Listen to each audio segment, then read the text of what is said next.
fonction, donc l'exercice 43. Les fréquences étaient données pour les consommations de boissons, de cuite dans la cuisine, voiture, etc. On voit que toutes les fréquences, exprimées en pourcentage, ça va donner 100. Et on doit faire un diagramme circulaire. Donc un diagramme circulaire, ici on va avoir 360 degrés. Donc on va faire un tableau de proportionnalité où on va multiplier par 3,6. Donc ça va donner ces angles-là. Voilà. Et après, eh bien, je vais utiliser le rapporteur pour faire ce diagramme, tout simplement.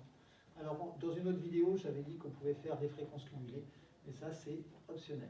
Donc, le texte. D'après le document suivant, donc département, nombre d'habitants, nombre de médecins généralistes, que peut-on conclure concernant la densité des médecins généralistes selon les départements? Et vous devez construire une représentation graphique pour illustrer la réponse. On est en phase initiative, donc la procédure n'est pas donnée. Donc ici, j'ai recopié le tableau. Donc en Guyane, 239 450 habitants pour 113. Bon, les données sont données aussi pour les 3 autres départements. La densité. Alors, comment calculer la densité? Ici, j'ai calculé la densité pour 1000 habitants, pour 10 000 et pour 100 000. Comment obtenir ce résultat? 0,5. Donc, on sait qu'il y a 113 médecins pour 239 450 habitants. Donc, par habitant, il y aura 113 divisé par 239 450. Et pour 1000, eh bien, je vais multiplier par 1000. Et je vais obtenir 0,5 au dixième. Si je veux obtenir la densité pour 10 000 habitants, je vais multiplier par 10 000.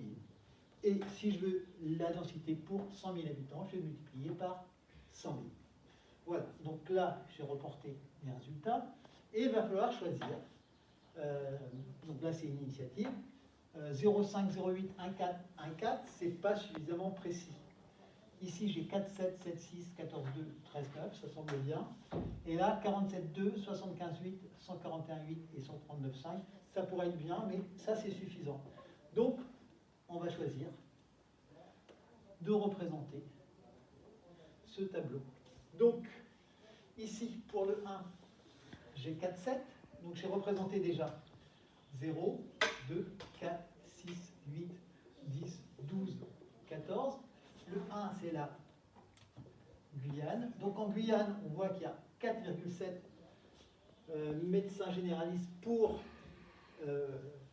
10 000 habitants. En Mayenne, il y en a un peu plus, il y en a 7,6, donc 7,6, là 4,3. Dans les Alpes-Maritimes, il y en a 14,2. Et dans les Hautes-Alpes, j'ai 13,9. Voilà. Donc là, la représentation graphique, j'ai choisi le diagramme, un diagramme en barre. Voilà.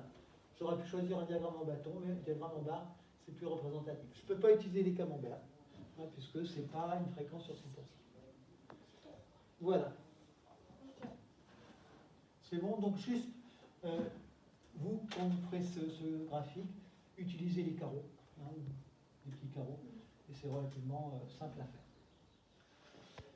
Donc, pour le 46, vous avez le taux de pollution à 1h, 3h, 5h, etc., jusqu'à 21h, 23h, en région parisienne, sur le périphérique. On vous demande de calculer la moyenne. Donc, quand on calcule une moyenne, je vais ajouter 48 plus 38 plus 35 plus 54. Évidemment, je prends la calculatrice, donc jusqu'à 53. J'ai 12 valeurs, et donc, je vais faire 48 plus 38 plus 35 plus, je ne vais pas tous les noter, plus 53 plus 53. Et j'ai 12 valeurs, donc je vais diviser par 12. Et je vais avoir la moyenne. Si vous utilisez un tableur, voilà, vous écrivez le signe égal, tout calcul commence par le signe égal, vous tapez moyenne, voilà, vous ouvrez les parenthèses et vous faites un cliquer-glisser de B2 jusqu'à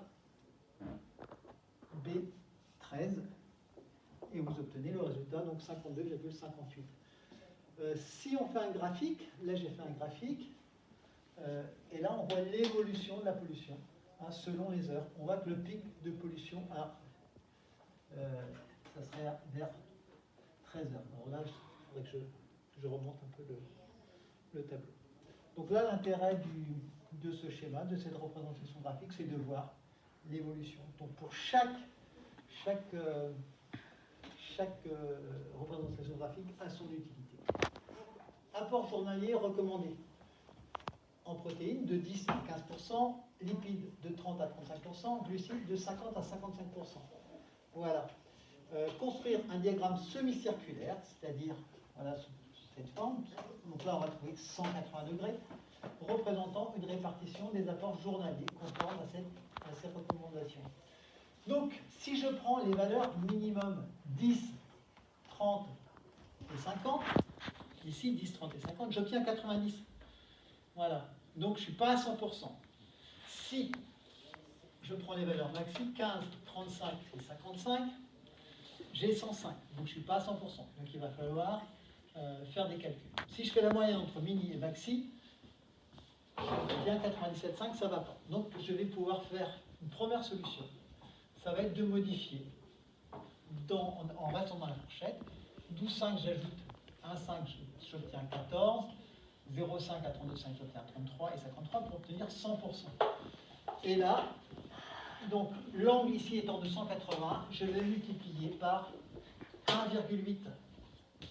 Et ça me donne 25, 59 et 95. Voilà, je me dépêche parce que ça peut... Le vidéoprojecteur commence à trembler. Ici, solution 2, donc ça c'était la solution 1.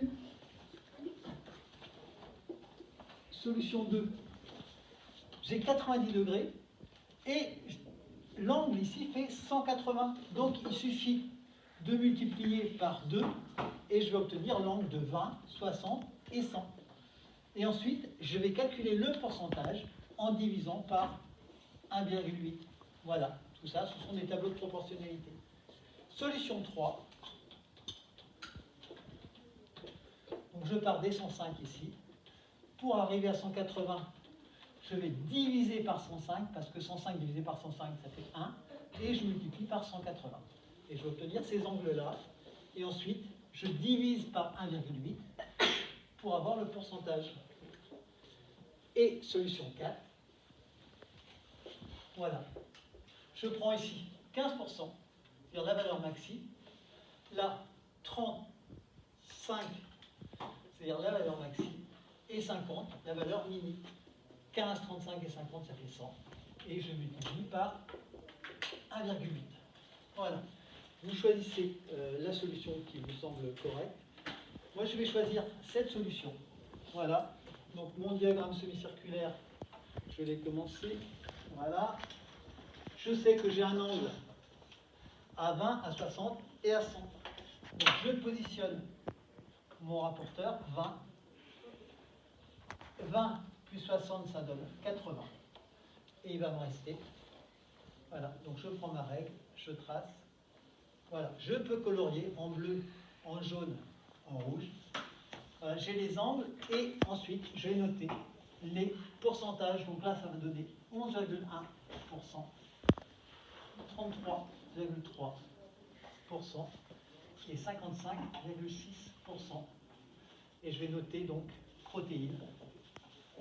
Voilà. Lipides et glucides. Voilà, mais on aurait pu choisir une autre solution.